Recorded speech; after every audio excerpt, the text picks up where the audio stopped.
എല്ലാവർക്കും നമസ്കാരം. പ്രാർത്ഥനാസ് വേൾഡിലേക്ക് സ്വാഗതം. അപ്പോൾ ഇന്നത്തെ വീഡിയോയിലും എല്ലാവർക്കും തന്നെ യൂസ്ഫുൾ ആവുന്ന കുറച്ച് ടിപ്സാണ് കേട്ടോ ഞാൻ കൊണ്ടുവന്നിട്ടുള്ളത്. അപ്പോൾ എല്ലാവരും വീഡിയോ സ്കിപ്പ് ചെയ്യാണ്ട് കാണാം, എന്നിട്ട് അഭിപ്രായങ്ങളൊക്കെ അറിയിക്കാൻ മറക്കരുത്. അപ്പോൾ നമുക്ക് ഇന്നത്തെ വീഡിയോ കാണാം. ആദ്യത്തെ ടിപ്പിന് വേണ്ടിയിട്ട് ഞാൻ എടുക്കുന്നത് കുറച്ച് കഞ്ഞിവെള്ളമാണ്.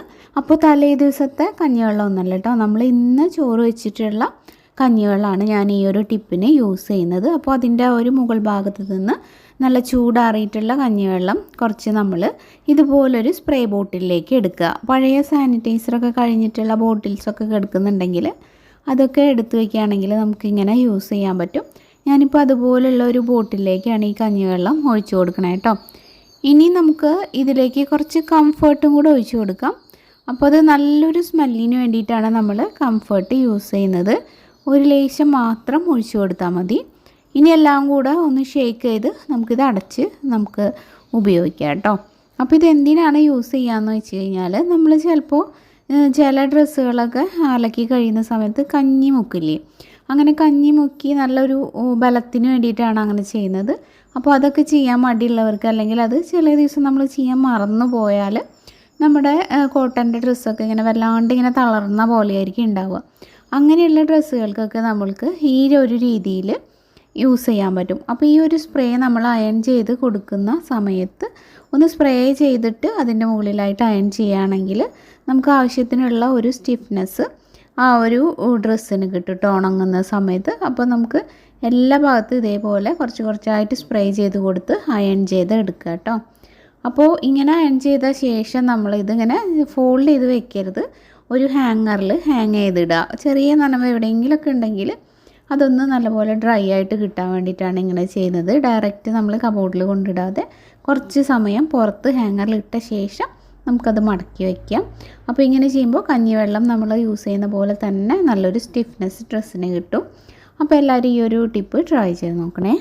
ഇനി അടുത്തൊരു ടിപ്പ് എന്താണെന്ന് വെച്ചാൽ, നമ്മുടെ സോക്സിൻ്റെ പെയർ കാണാതെ പോകാമെന്നുള്ള പ്രശ്നം ഒഴിവാക്കാനുള്ള ഒരു ഐഡിയ ആണ്. അപ്പോൾ ഞാൻ ഈ ചെയ്യുന്ന പോലെ തന്നെ 2 സോക്സുകളും ഒന്നിച്ച് ഇതേപോലെ ഒന്ന് ഒരേ രീതിയിൽ വെച്ച് കൊടുത്തിട്ട് ഒന്ന് ഇതേപോലെ ഇങ്ങനെ റോൾ ചെയ്തെടുക്കുക. കണ്ടോ, ഇതുപോലെ ഇങ്ങനെ റോൾ ചെയ്തിട്ട് അടിയിലത്തെ സോക്സ് എടുത്തിട്ട് ഇങ്ങോട്ട് മറിച്ച് ഇങ്ങനെ എടുക്കുക. മറ്റേ ഭാഗം ഫുള്ള് ഉള്ളിലോട്ടാവും, കണ്ടില്ലേ? ഇതേ രീതിയിൽ നമ്മൾ ഫോൾഡ് ചെയ്തിട്ട് സോക്സുകൾ എടുത്ത് വയ്ക്കുകയാണെങ്കിൽ അതിൻ്റെ ഒരു പെയർ തപ്പി നടക്കേണ്ട ബുദ്ധിമുട്ടുണ്ടാവില്ല. ഇപ്പോൾ പ്രത്യേകിച്ച് വെക്കേഷനൊക്കെ ആയതുകൊണ്ട് സ്കൂൾ യൂണിഫോമിൻ്റെ സോക്സുകളൊക്കെ നമ്മൾ ഇതേപോലെ ഫോൾഡ് ചെയ്ത് വയ്ക്കുകയാണെങ്കിൽ വെക്കേഷൻ കഴിഞ്ഞത് വീണ്ടും എടുക്കുന്ന സമയത്ത് നമുക്കത് യൂസ്ഫുൾ ആവും. അല്ലെങ്കിൽ കുട്ടികളൊക്കെ ഓരോ ഡ്രസ്സൊക്കെ തപ്പുന്ന സമയത്ത് അതിൻ്റെ പെയറൊക്കെ മിസ്സായിട്ട് പോകാൻ ചാൻസ് ഉണ്ട്. അപ്പോൾ ഈ ഒരു ടിപ്പും എല്ലാവരും ട്രൈ ചെയ്ത് നോക്കാം കേട്ടോ. അടുത്ത ടിപ്പ്, നമ്മുടെ വിരലിലൊക്കെ റിങ്ങൊക്കെ ഊരാതെ ഇട്ട് കഴിഞ്ഞാൽ കുറച്ച് വണ്ണൊക്കെ വെക്കുന്ന സമയത്ത് റിങ് പിന്നെ ടൈറ്റായിട്ട് ഊരാൻ കിട്ടില്ല, പ്രത്യേകിച്ച് വെഡ്ഡിങ് റിങ്ങൊക്കെ ആകുമ്പോൾ. അപ്പോൾ അങ്ങനെയുള്ള സമയത്ത് ഈ റിങ് ഊരണമെന്നുണ്ടെങ്കിൽ ഇതുപോലെ ലേശം വാസ്ലിൻ എടുത്തിട്ട് ഒന്ന് നല്ലപോലെ തേച്ച് കൊടുത്തിട്ട് ഒന്ന് ഊരാൻ ശ്രമിച്ചു നോക്കുക. നമുക്ക് പെട്ടെന്ന് തന്നെ ഇത് ഊരിയെടുക്കാൻ പറ്റും. അപ്പോൾ ഈ ഒരു ടിപ്പും എല്ലാവർക്കും തന്നെ യൂസ്ഫുൾ ആയിട്ടുണ്ടാവുമെന്ന് വിചാരിക്കുന്നു. സ്ഥിരമായിട്ട് ഇതേപോലെ ഒരേ വിരലിൽ തന്നെ റിങ് ഇടുന്ന സമയത്ത് ഇതുപോലെ ആ ഒരു ഭാഗത്ത് കളർ ചേഞ്ച് വരാനുള്ള ചാൻസ് ഉണ്ട്. അപ്പോൾ അത് മാറാനുള്ള ടിപ്പ് എന്നോട് ഒരു സബ്സ്ക്രൈബർ ചോദിച്ചിട്ടുണ്ടായിരുന്നു. അപ്പോൾ അതിനൊന്നുമില്ല, നമ്മൾ ഇടയ്ക്ക് ഒന്ന് ആ ഒരു വിരലിൽ നിന്ന് റിങ് ഊരിയിട്ട് തൊട്ടടുത്ത വിരലിൽ ഇടാനായിട്ട് നോക്കുക. പിന്നെ ഒരു മാസമൊക്കെ കഴിയുമ്പോൾ വീണ്ടും പഴയ പോലെ തന്നെ ഇടാം. അങ്ങനെ ആകുമ്പോഴേക്കും ആ വിരലിൻ്റെ കളർ ചേഞ്ചൊക്കെ മാറിയിട്ടുണ്ടാവും. അപ്പോൾ ഇതൊന്ന് ട്രൈ ചെയ്ത് നോക്കൂ കേട്ടോ. ഇനി അടുത്ത ഒരു ടിപ്പ് എന്താണെന്ന് വെച്ചാൽ, ഇപ്പോൾ നല്ല ചൂടാണ്, പകലെന്നോ രാത്രിയെന്നോ ഒന്നുമില്ലാതെ വീട്ടിലിരിക്കാൻ പറ്റാത്ത അവസ്ഥയാണ് അല്ലേ. അപ്പോൾ നമ്മൾ ഫാനൊക്കെ ഇടുമ്പോഴായാലും നല്ല ചൂട് കാറ്റായിരിക്കും നമുക്ക് അടിച്ചുകൊണ്ടിരിക്കുന്നത്. അതേപോലെ AC ഇടാന്ന് വെച്ചാലോ, ഫുൾ ഡേ ഒന്നും നമുക്ക് AC എന്തായാലും ഇട്ട് കഴിഞ്ഞാൽ സാധാരണക്കാർക്കൊന്നും അത് അഫോർഡബിൾ ആയിട്ടുള്ള കാര്യമാവില്ല. അപ്പോൾ നമ്മളതൊക്കെ ഒന്ന് കുറയ്ക്കാനായിട്ടും നമ്മുടെ കറണ്ട് ബില്ലൊക്കെ ഒന്ന് കൺട്രോൾ ചെയ്യാനായിട്ടും ഇതുപോലുള്ള ടിപ്സൊക്കെ ഒന്ന് ട്രൈ ചെയ്ത് നോക്കുക കേട്ടോ. അപ്പോൾ അതിന് വേണ്ടിയിട്ട് ഞാൻ ഇതുപോലെ ഒരു റൈസ് ബാഗാണ് എടുത്തിട്ടുള്ളത്. ഇതുപോലത്തെ ഒരു എന്താ പറയുക, കുറച്ചിങ്ങനെ പ്ലാസ്റ്റിക് പോലത്തെ ഒരു ചാക്ക് കേട്ടോ. അപ്പോൾ ഈ ഒരു ചാക്ക് വെച്ചിട്ടാണ് ഞാൻ ഇത് ചെയ്യാൻ പോകുന്നത്. കാരണം ഇതിന് ഒട്ടും തന്നെ ലീക്ക് ഇല്ലാത്തതുകൊണ്ടാണ് ഞാൻ ഈ ഒരു ചാക്ക് തന്നെ എടുത്തത്. അപ്പോൾ ഞാൻ ഇങ്ങനത്തെ ഒരു വലിയ അരിച്ചാക്ക് എടുത്തിട്ടുണ്ട്. പിന്നെ ഞാൻ എടുത്തിട്ടുള്ളത് ഇതുപോലെ ഇവിടെ ഉണ്ടായിരുന്ന സ്പോഞ്ചിൻ്റെ പീസാണ് കേട്ടോ.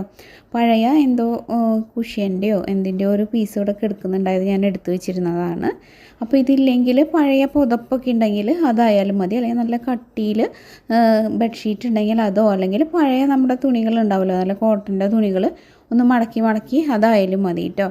അപ്പോൾ ഞാൻ ഇതുപോലത്തെ ഈ ഒരു ചാക്ക് എടുത്തിട്ട് നമുക്ക് ബെഡ്റൂമിലാണെങ്കിൽ അവിടെ കൊണ്ടുപോയിട്ട് വെക്കുക. എന്നിട്ട് അതിൻ്റെ മുകളിൽ ഞാനിപ്പോൾ ഈ ഒരു സ്പോഞ്ചിൻ്റെ പീസുകൾ 2 വെച്ച് കൊടുത്തിട്ടുണ്ട്. സ്പോഞ്ച് ആകുമ്പോൾ എന്ന് വെച്ചാൽ പെട്ടെന്ന് വെള്ളം വറ്റില്ല, അതിലിങ്ങനെ നല്ലപോലെ ഇങ്ങനെ സ്പോഞ്ച് ഇങ്ങനെ വെള്ളം കുടിച്ച് കിടന്നോളും.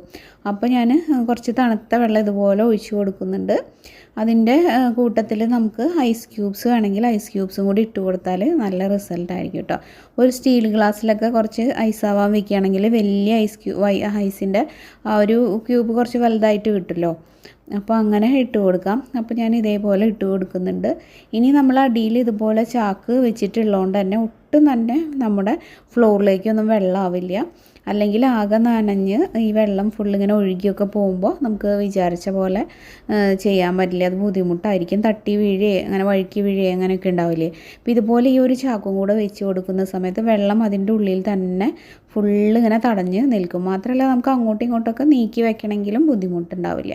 അപ്പോൾ അതിന് പറ്റുന്ന രീതിയിലുള്ള ചാക്ക് തന്നെ എടുക്കാനായിട്ട് ശ്രദ്ധിക്കണം. അതല്ലെങ്കിൽ 2 ചാക്ക് ഒരെണ്ണത്തിൻ്റെ മുകളിൽ ഒരെണ്ണം ഇട്ടിട്ട് ചെയ്യുകയാണെങ്കിൽ ഒന്നും കൂടെ ഒരു സേഫ്റ്റിക്ക് നല്ലതാണ്. അപ്പോൾ അതാ ഇനി നമ്മളിത് നമ്മുടെ ഫാനിൻ്റെ താഴെയായിട്ട് കൊണ്ടുവച്ച് കൊടുക്കുക. നല്ല ഐസ് ക്യൂബ്സോട് കൂടിയിട്ടുള്ള ഈ ഒരു വെള്ളത്തിൽ തട്ടിയിട്ട് ഫാനിൻ്റെ കാറ്റ് തട്ടുന്ന സമയത്ത് നല്ല തണുപ്പ് ആ റൂമിലോട്ട് നിറയും കേട്ടോ. അപ്പോൾ കൂളറിലൊക്കെ നമ്മൾ ഐസ് ക്യൂബ്സ് ഇട്ട് കൊടുക്കില്ലേ, അതേപോലെ തന്നെയാണ്. അപ്പോൾ നമുക്ക് ആ ഒരു വല്ലാത്ത ചൂടിന് നല്ല കുറവുണ്ടാവും. അപ്പോൾ ഈ ഒരു രീതിയിൽ എല്ലാവരും ഒന്ന് ട്രൈ ചെയ്ത് നോക്കുക. ചൂട് കുറയ്ക്കാനുള്ള വേറെയും ടിപ്സ് നമ്മൾ ഇതിനു മുമ്പ് ചെയ്തിട്ടുണ്ട്. അപ്പോൾ പ്രീവിയസ് വീഡിയോസൊക്കെ ഒന്ന് കണ്ടു നോക്കാം കേട്ടോ. അടുത്തത് നമ്മൾ കിച്ചണിൽ യൂസ് ചെയ്യുന്ന ഇതുപോലത്തെ റിങ്ങുകളുണ്ടല്ലോ, ചൂടുള്ള പാത്രങ്ങളൊക്കെ ഇറക്കി വയ്ക്കാനായിട്ടാണ് സാധാരണ യൂസ് ചെയ്യാറുള്ളത്. ഈ റിങ് വെച്ചിട്ടുള്ള 2 ടിപ്സും കൂടെ കാണിച്ചു തരാം കേട്ടോ. അപ്പോൾ ഞാനിവിടെ കുറച്ച് ഇഞ്ചിയും വെളുത്തുള്ളിയൊക്കെ ചതയ്ക്കുന്നുണ്ട്. അപ്പോൾ നമ്മൾ സാധാരണ വെജിറ്റബിൾസൊക്കെ കട്ട് ചെയ്ത ശേഷം ഇഞ്ചി വെളുത്തുള്ളി ഇതൊക്കെ ചതച്ചെടുക്കണമെങ്കിൽ പിന്നെ ഇടിക്കുന്ന ആ ഒരു കല്ലിലിട്ടിട്ടാണ് ചതയ്ക്കാറുള്ളത്. അപ്പോൾ നമുക്ക് ഇതുപോലത്തെ റിങ് ഉണ്ടെങ്കിൽ അതിൻ്റെ ആവശ്യമൊന്നുമില്ല. ആ കട്ടിംഗ് ബോർഡിൽ തന്നെ ഈ ഒരു റിങ് വെച്ച് കൊടുക്കുക. എന്നിട്ട് നമുക്ക് ചതയ്ക്കേണ്ട ഇഞ്ചി വെളുത്തുള്ളി ഇതൊക്കെ അതിലിട്ട് കൊടുത്തിട്ട് ഒരു കൈ വെച്ച് ഈ റിങ് പിടിച്ചിട്ട് ഇതേപോലെ അങ്ങോട്ട് ചതച്ച് കൊടുത്താൽ മതി. ഒട്ടും തന്നെ തെറിക്കില്ല. നമുക്ക് ആ ഒരു കല്ലൊക്കെ എടുക്കുന്ന ബുദ്ധിമുട്ടും അത് കഴുകുന്ന ബുദ്ധിമുട്ടൊക്കെ ഒഴിവാക്കാനും പറ്റും. അപ്പോൾ പെട്ടെന്ന് തന്നെ ഈ റിങ് വെച്ചിട്ട് ഇതും കൂടെ ചതച്ചെടുക്കാം. എന്ത് വേണമെങ്കിലും നമുക്ക് ഇതേപോലെ ചതച്ചെടുക്കാം കേട്ടോ. നല്ല യൂസ്ഫുൾ ആയിട്ടുള്ള ഒരു ടിപ്പാണ്. ഈ റിങ് വീട്ടിലുണ്ടെങ്കിൽ എല്ലാവരും ഈ ഒരു രീതിയിലൊന്ന് ചെയ്ത് നോക്കൂ. പിന്നെ നിങ്ങൾ എപ്പോഴും ഇതന്നെ യൂസ് ചെയ്യുള്ളൂ. കല്ലിനെ നമുക്ക് എടുക്കാൻ പൊതുവേ ഒരു മടിയായിരിക്കും, വെയിറ്റൊക്കെ കൂടുതലുള്ളത് കൊണ്ട് തന്നെ. അപ്പോൾ ട്രൈ ചെയ്ത് നോക്കിയിട്ട് ഫീഡ്ബാക്ക് പറയാം കേട്ടോ. അടുത്തൊരു ടിപ്പ് എന്താണെന്ന് വെച്ചാൽ നമ്മൾ കുക്കറിൽ എന്തെങ്കിലുമൊക്കെ കുക്ക് ചെയ്യുമ്പോൾ, പ്രത്യേകിച്ച് പരിപ്പ് പിന്നെ നോൺ വെജൊക്കെ കുക്ക് ചെയ്യുമ്പോൾ ബീഫ് പോലത്തെയൊക്കെ കുക്ക് ചെയ്യുന്നവരാണെങ്കിൽ അതിങ്ങനെ തിളച്ചിട്ട് ഫുള്ള് കുക്കറിൻ്റെ മൂടിയിലോട്ട് ഇങ്ങനെ സ്പ്രെഡായിട്ട് പോവും. അപ്പോൾ അതില്ലാതിരിക്കാനായിട്ട് നമ്മൾ കുക്കറിൻ്റെ മുകളിലായിട്ട് ഇതുപോലത്തെ ഒരു റിങ് വെച്ച് കൊടുക്കുകയാണെങ്കിൽ ഒട്ടും തന്നെ തിളച്ച് തൂവാണ്ട് നമുക്ക് ആ റിങ്ങിൻ്റെ ഉള്ളിൽ മാത്രമേ നിൽക്കുള്ളൂ. അപ്പോൾ അതൊന്ന് ട്രൈ ചെയ്ത് നോക്കാം കേട്ടോ. ഞാനത് ചെയ്ത ശേഷമാണ് പിന്നെ അത് ഷൂട്ട് ചെയ്യണം എന്ന് ഓർത്തത്. അപ്പോഴേക്കും എൻ്റെ വേവിക്കലൊക്കെ കഴിഞ്ഞു പോയി. അതുകൊണ്ടാണ് ഞാനത് ജസ്റ്റ് ഡയറക്റ്റ് ഇങ്ങനെ കാണിക്കാൻ പറ്റാഞ്ഞ്. മുമ്പ് ഞാനൊരു വീഡിയോയിൽ കാണിച്ചിട്ടുള്ളതാണ്. അപ്പോൾ കണ്ടിട്ടുള്ളവർക്ക് അറിയാൻ പറ്റും.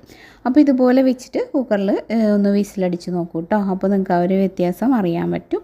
അപ്പോൾ ഈ ഒരു ടിപ്പും യൂസ്ഫുൾ ആയിട്ടുണ്ടാവും എന്ന് വിചാരിക്കുന്നു. ഇന്നത്തെ വീഡിയോയിൽ പറഞ്ഞ ടിപ്സിൽ ഒരെണ്ണെങ്കിലും യൂസ്ഫുൾ ആയിട്ടുണ്ടെങ്കിൽ ഒരു ലൈക്ക് തരിക. അതുപോലെ ഇത് ഫ്രണ്ട്സൊക്കെ ആയിട്ടൊന്ന് ഷെയർ ചെയ്ത് കൊടുക്കുക.